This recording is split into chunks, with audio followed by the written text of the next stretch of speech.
Good afternoon, everybody. My name is Marissa Jaffrey, and I'm the engagement coordinator with America250 Pennsylvania. I'm here today with Gabrielle Kaplan-Mayer, the author of The Little Gate Crasher, Life and Photos of Mace Bugan. Today we'll be speaking with her about this book, her writing, and all she's given to our Commonwealth through her artistry. Gabrielle, thank you so much for joining us today. And before I introduce you and dive into some of the questions, I did want to remind you that the interview will be recorded. Is that all right with you? Absolutely. Perfect. So Gabrielle is a freelance writer and educator based in Philadelphia. She's a Pennsylvania native, and in addition to writing The Little Gate Crasher, which we'll be discussing today, she's also written The Creative Jewish Wedding book and The Kitchen Classroom. She also directs whole community inclusion at the Jewish Learning Venture, and she's a featured blogger for Newsweek Philly Parenting and writes and edits for The New Normal Blogging Disability. You can find her works in the New York Jewish Week and Jewish Exponent, and you can follow everything that she's doing right now at GabrielleKaplanMayer.com. She also, really exciting, has a free writing event coming up this June 1st. Anyone can register. It's part of the Feed Your Spirit Writing Circle. And all of that being said, Gabrielle, I'll pass it over to you if you feel like I missed anything or if you want to plug your social media. Oh, Marissa, you did a fantastic job. Thank you so much. Yeah, so as we'll talk about writing and as you shared, I'm really excited to host a free event June 1st. So anyone who's interested in writing can find that. And yeah, I blog on Medium, but if you go to my website, like you said, GabrielleKaplanMayer.com, you can find everything there. Perfect. Thank you so much. I definitely advise everyone to check out this free event and Gabrielle's social media and website. Before we jump into the interview questions, just a disclaimer for our audience. I would like to highlight that I will be asking Gabrielle questions about her experience and research, especially pertaining to working with folks who have disabilities. But just remember that neither of us are doctors or mental health professionals, and all thoughts mentioned here today are our own.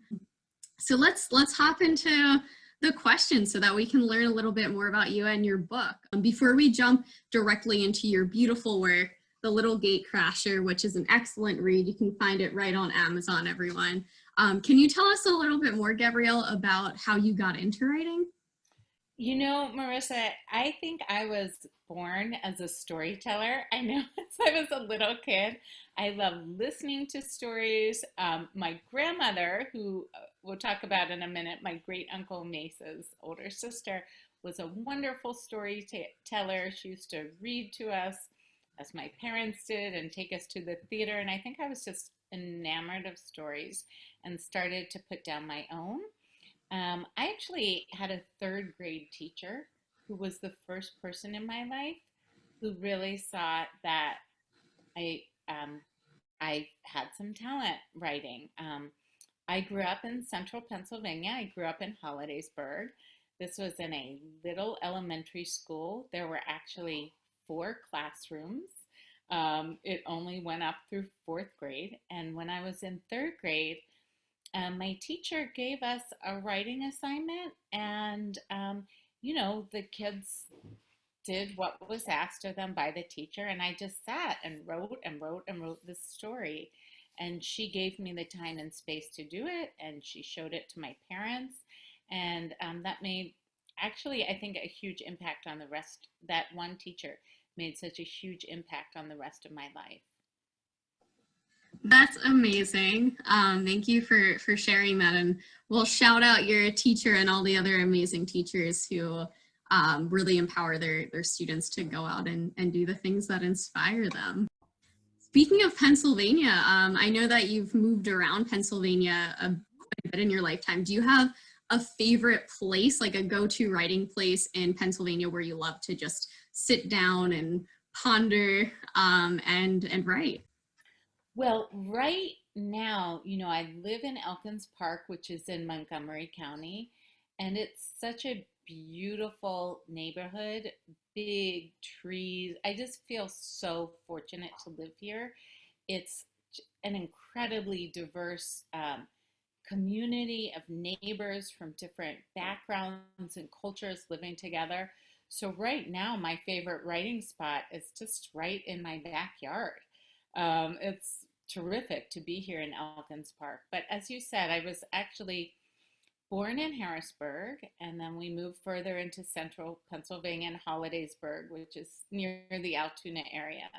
So as a kid, yeah, I always had a journal and would kind of just, find a tree to sit under and write. And now, I'm comfortable with a cup of coffee and right here at my home in Elkins Park. We love highlighting state parks at America 250. Ooh. Have a favorite Montgomery County or other county favorite state park?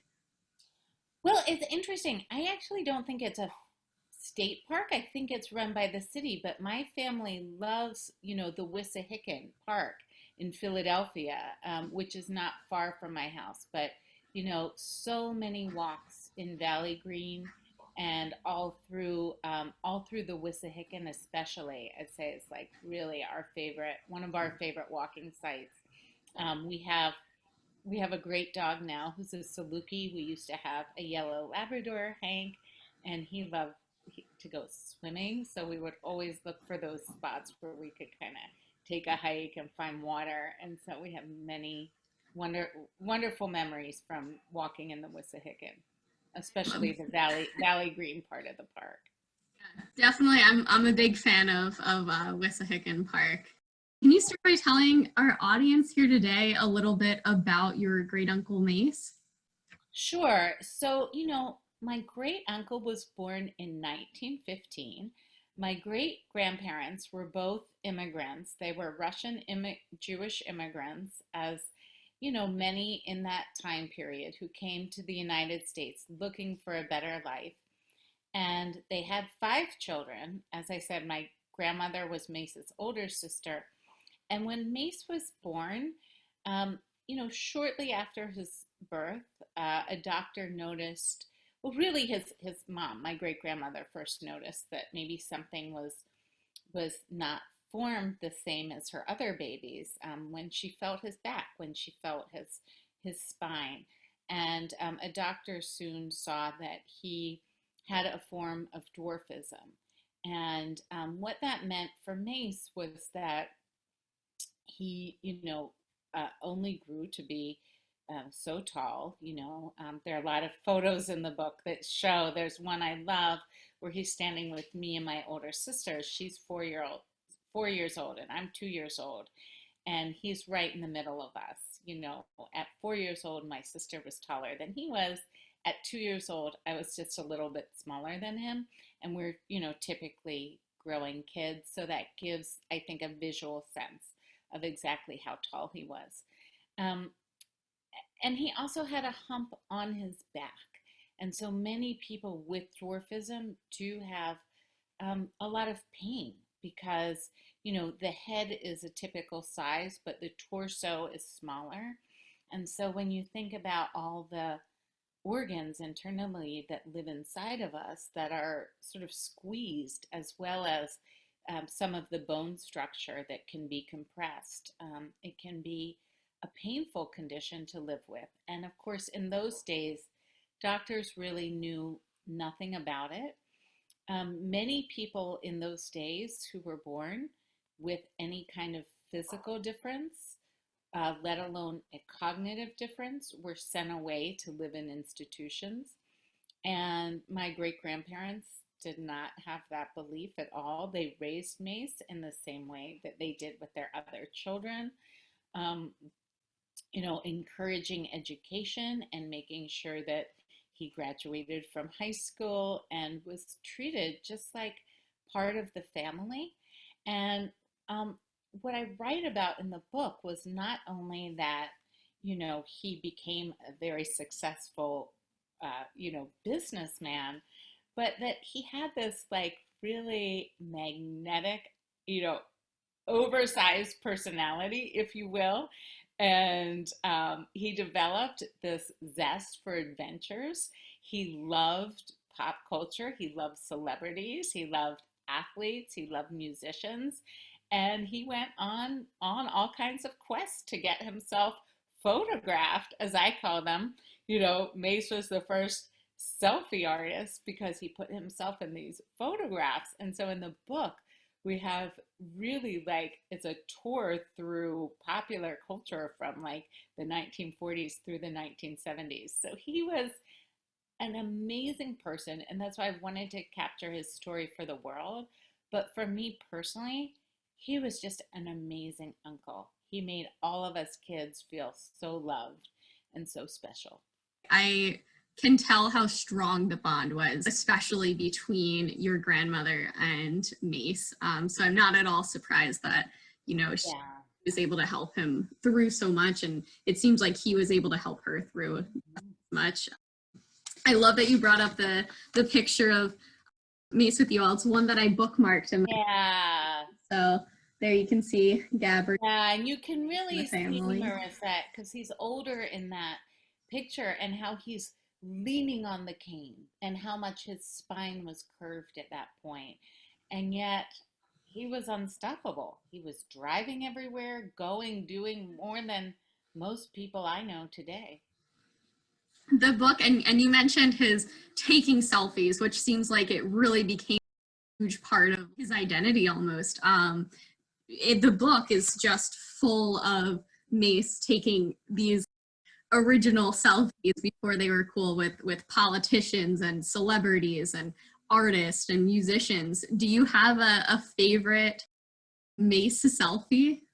Oh my gosh, there's so many that I love. I mean, the crazy thing is on the book cover we've got this photo of Mace with a Muhammad Ali, and that was actually taken at Muhlenberg College in Allentown when Ali was invited there to speak, but it was during the Vietnam era when the way that he spoke against the war was very controversial, and so he was there to speak, but there were so many protesters on either side who showed up that evening that the college security was concerned that if he went out, to the podium to speak, that something dangerous might happen to him or in the audience. So they canceled it.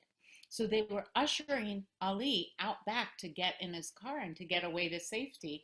And here's Mace saying like, wait, you gotta get, I'm here to get, I don't care what's going on, I'm here to get the picture with you.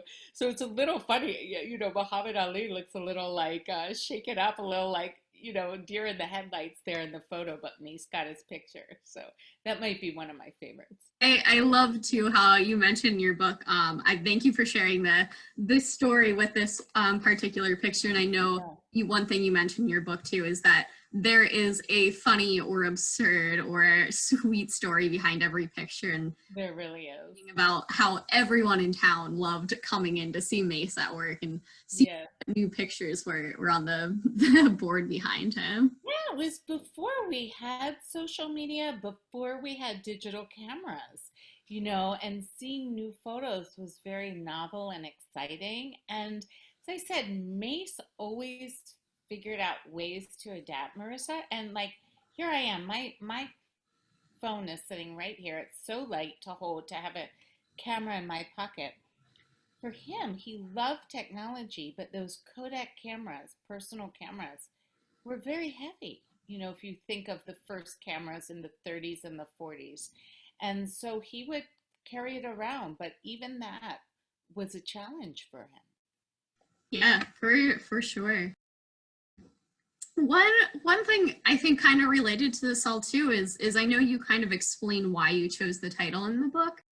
Can you tell everyone a little bit more about why you decided to go with the title, The Little Gate Crasher, and when you kind of landed on it? When in the writing process did you know this is the right title? That's a great question. So I think, you know, folks will have to pick up the book and read the whole story that begins the book. But Mesa's first real adventure, his celebrity first celebrity encounter was when he took a bus ride himself to Chicago. He was 19 years old and he went to see the boxer Joe Louis. And when he got there to the stadium, basically, like, he was kind of ignored because of his height. And all these people were standing in line and it was crazy. And Mace just kind of walked in. He didn't have a ticket and he put himself in the front row. He ended up actually jumping into the ring and kissing Joe Louis's gloves. It was caught on the RKO newsreel and it's shown all over the world. And so, like at 19 years old, Mace was a celebrity. But he did that over the years. He would go to sporting events and he would kind of walk in and kind of be ignored by the crowd. And so he would just decided that was his opportunity. There were so many disadvantages to him being a small person. And if he could go in and take his seat, he would do it. And so there was a famous gossip columnist, Walter Winchell, and he wrote about Mace in his gossip column. Like, Mace was kind of known in those years, and he called him the little gate crasher. So I thought, the fact that this guy who, just went for his dreams and was an ordinary person who kind of became a celebrity in his own right, was called in this famous gossip column the little gate crasher, that I wanted to name the book after that moment. That is perfect. I also loved reading about that moment. I will add that through the book, I give these quotes directly from Mace. And the way that I was able to do that was during his lifetime, he was such an interesting person that he was interviewed by many different news outlets, including Harper's Weekly, which did a feature on him. And my grandmother kept a file with all of those interviews. So I had lots of direct quotes from Mace. That's a very sisterly thing. Was Mace or your grandmother the oldest sibling? Well, they had two older brothers before them, then my grandmother Minerva, then Mace was her younger brother, and then they had one more younger sister, so 5 kids in all. If just by saving the folder of interviews, I would have guessed that she was it's a big sister. Yeah. Can you tell us a little bit more about why you ultimately decided to write the book? Well, I think that growing up, like, again, for us as kids, Mace was this super cool uncle, but we didn't grasp that, like, how special and amazing his life was, and that, like, most kids don't have an uncle like this who's a dwarf and, like, get to know them in the way that we did, that was just so natural for us. So I didn't probably grasp until I was an adult, like, how extraordinary it was to have this relative in my family. And then, my grandmother at the end of her life developed dementia, and she had to, go into a nursing home at the end of her life, and her home was sold, and her special, possessions went to my mom. And so that's when we really spent time looking at the photo albums that Mace had put together, because in addition to putting bulletin boards up in his office, he kept all the photos in albums, and everything was labeled about who the person was and the year and that kind of thing. And, my siblings and I would just, when we'd be home for holidays or whatever, we would look at them and just be always just, like, blown away that Mace got these photos. And, I think my mom was aware that if we didn't do something, the legacy would slip away and they would just be family photo albums, which would be special, which would have been a special thing to share with, our kids and grandkids and that kind of thing. But she knew that his story was something that could impact more people. So I took it from her, and decided, it was time to write the book. And we are so glad that you did. And I, if you don't mind, I also want to touch on something that you mentioned that I think is unfortunately unique to your family and some other families. I think it's so beautiful and special that your family, like you said when you were growing up, you didn't realize that, this was really any different and that everyone didn't have an uncle like Mace. How is it you think your family was able to really build this like inclusive environment for someone like Mace who had physical difference? I think my great grandparents were extraordinary people. I didn't get to meet them, but my grandmother told me so many stories about them, and that it was just what, that kind of unconditional love wired into them, and that it's interesting because, as I said, they were immigrants. They came to this country from a time when it was very dangerous for Jewish people living in Eastern Europe.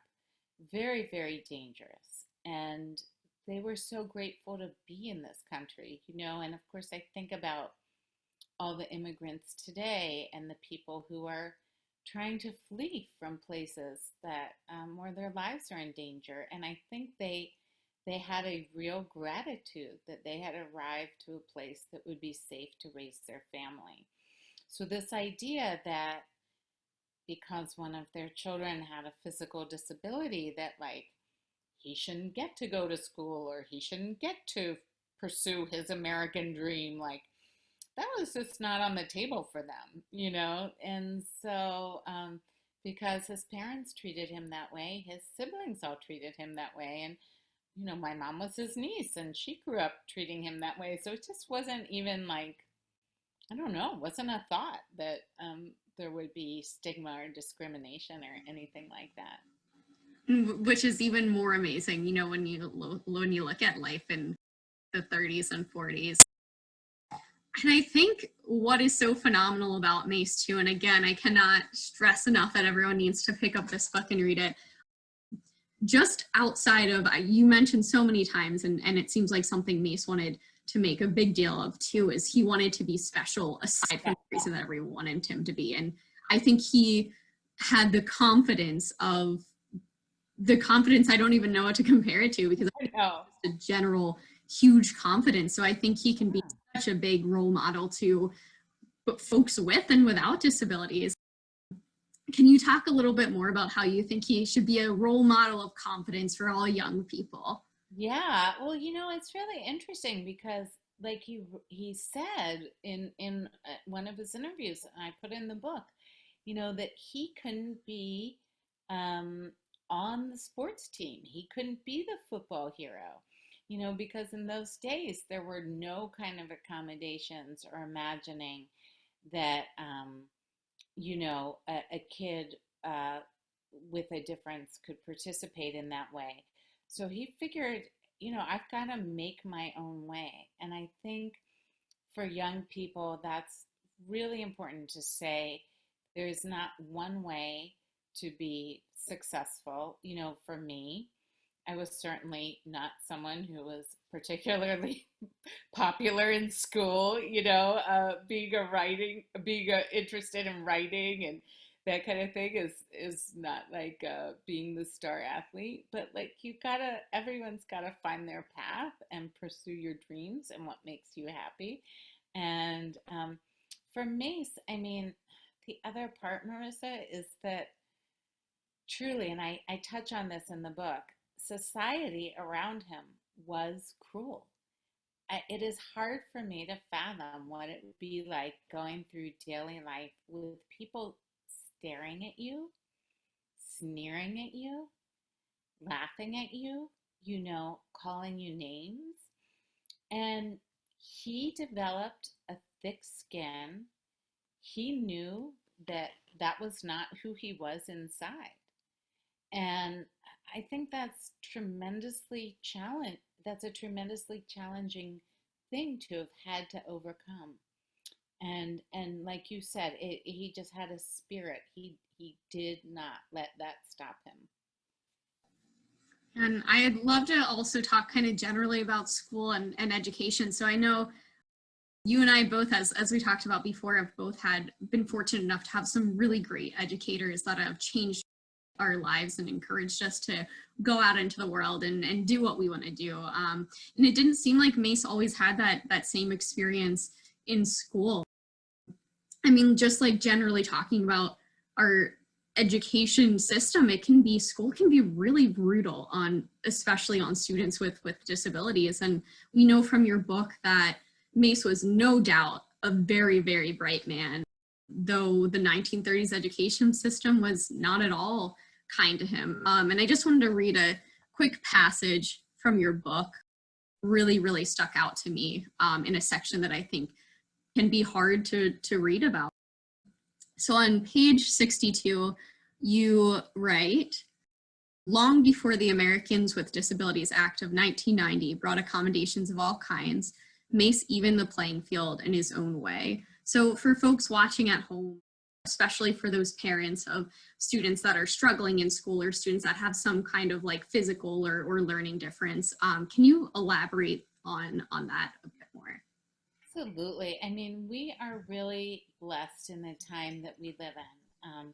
As I shared with you, Marissa, I have a son who's 18 who's on the autism spectrum and has an intellectual disability. And so the time we live in, laws have been passed that, public schools must provide an appropriate education for all students, and accommodations need to be made for those students, whether it's in terms of, attention issues or, intellectual issues or physical issues for someone like Mace with a size difference or a student who's in a wheelchair. The school is responsible to provide those things. Going back to Mace, he was born in 1915, so he went to kindergarten in 1920, and there was no whatsoever, no sense that there was the responsibility on the part of the school district. So he went to school because my, great grandmother insisted that he go, and he went to the same, elementary and then high school that his siblings went to. But as I mentioned, things that happen like gym class, like there was no way for him to participate. So in the book, I showed these two photos though that show how Mace always figured out a way around the system. So in high school, he loved sports. He wanted to be part of it. So when he was in ninth grade, he was the basketball team mascot, and he's sitting there in the picture with everyone, and he's the mascot. And then by his senior year, he's sitting with the basketball team, and he was the team manager.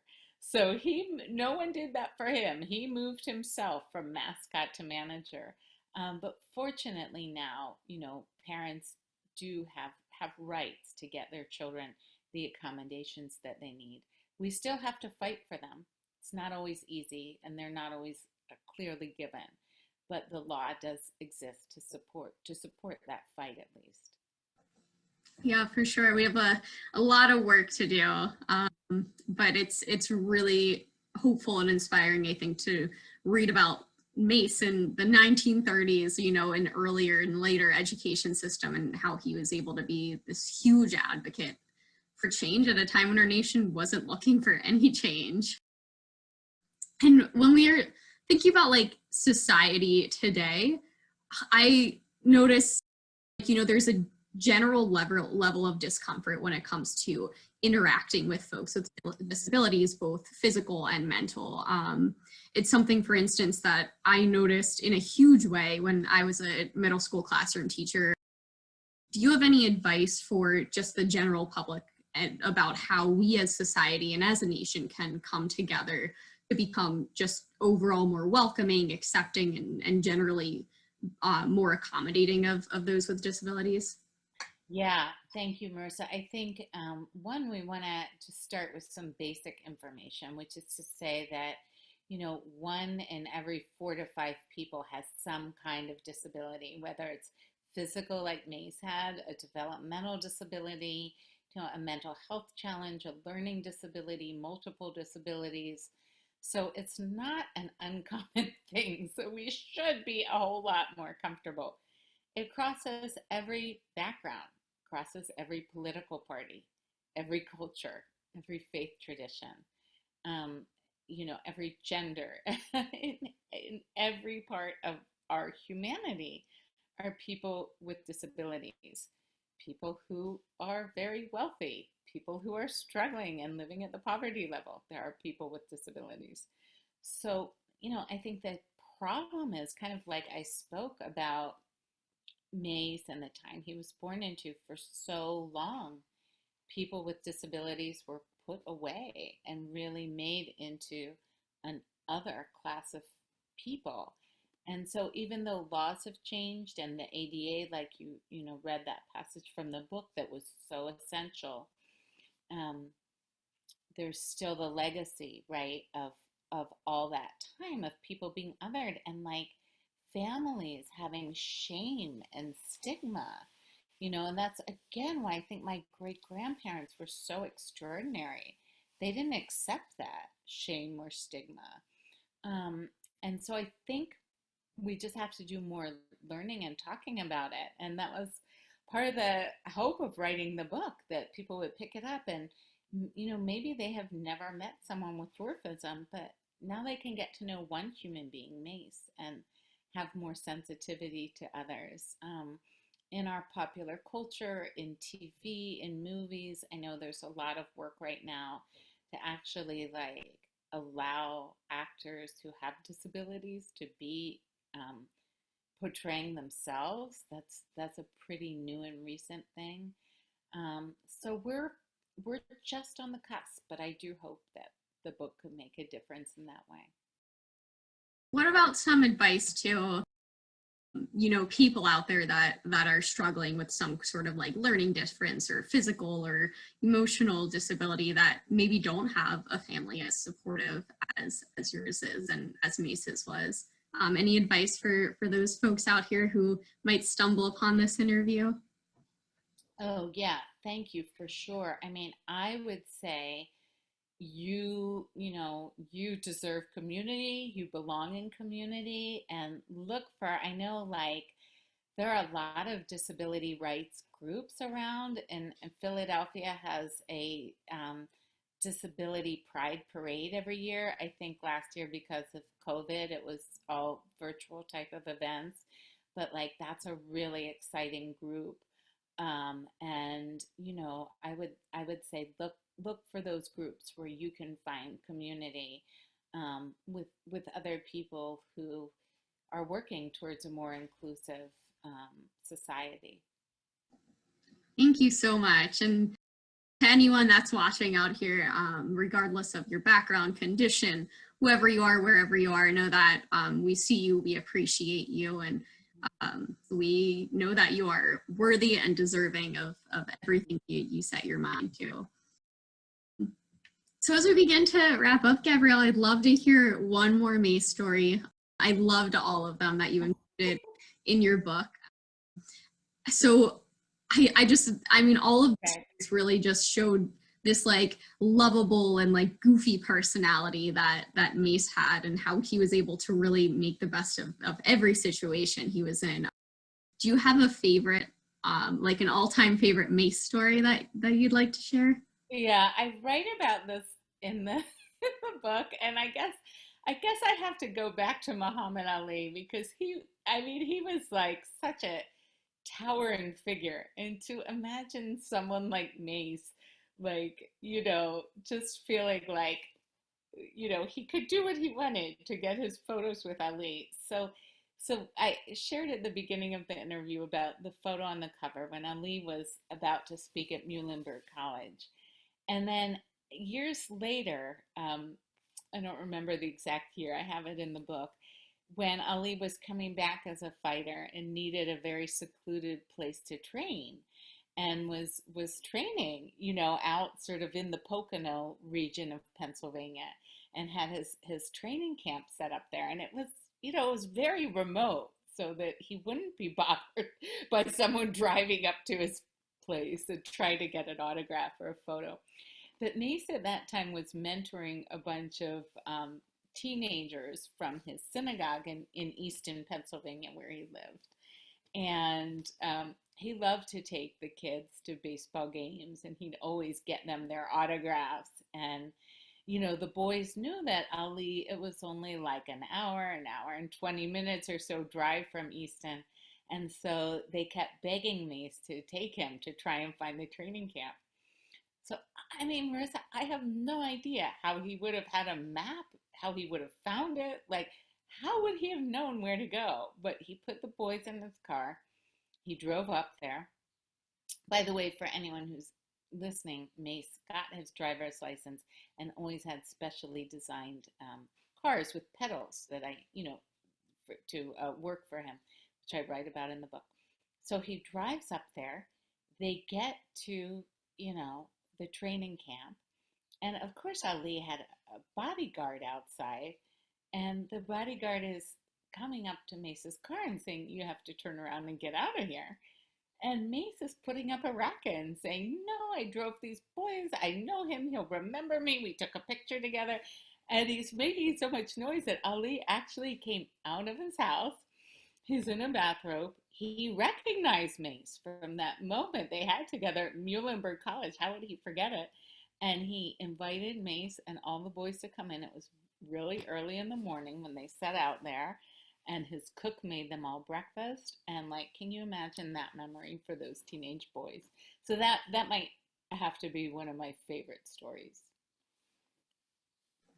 I love that. Thank you so much for sharing. So again, everyone, this is Gabrielle Kaplan-Mayer, author of, among many works, The Little Gatecrasher, about her great uncle, Mace Bugan. Let's talk about any young authors that might be watching. Do you have any advice for young Pennsylvanians or any young Americans out there who might be considering writing a book but are afraid or don't know how to take those first steps? Yeah, so understandably, that fear is with you because it's a huge endeavor. So first you want to just get really clear with yourself and set your intention that this is something that you're going to do, that you're going to work on it. And of course, depending on what type of writing you're interested in, whether it's fiction or nonfiction, there's so many great resources available out there, on the internet. So don't feel like you have to start from zero, but cultivate a writing practice. Make time in your week, whether you're in school, working, wherever you are in your life, to begin writing. And then you can figure out about the publishing part's another part, but just focus on your writing and get that book together. And as you mentioned at the beginning, Marissa, for anyone who's interested in exploring a writing practice or just curious about how writing can enhance your life, come join my free writing event on June 1st, and I'd love to have you. And other than your amazing free session that you're offering on June 1st, are there other ways that people can best keep up with your work moving forward?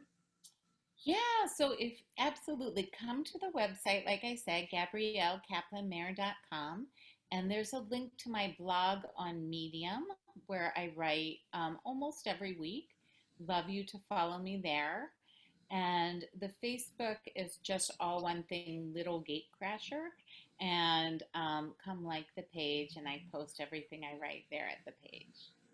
Thank you so much. And if you're watching this too, if you're logged in right now to our Facebook, Instagram, or Twitter page, you can look right in the caption below, and we'll have all of Gabrielle's social media pages listed there. So we cannot leave you today without asking you the question that we ask all of our America250PA friends and family members. What makes you Pennsylvania proud? Oh my goodness, Marissa. Well, as we talked about, I've lived many different places across the state, and I think I feel really proud of the beauty of Pennsylvania. I'm someone who loves the outdoors, the nature, and I'm really proud of the steps that I see across the state in terms of appreciating the diversity of the people who live here, and I really am very, very grateful to right now.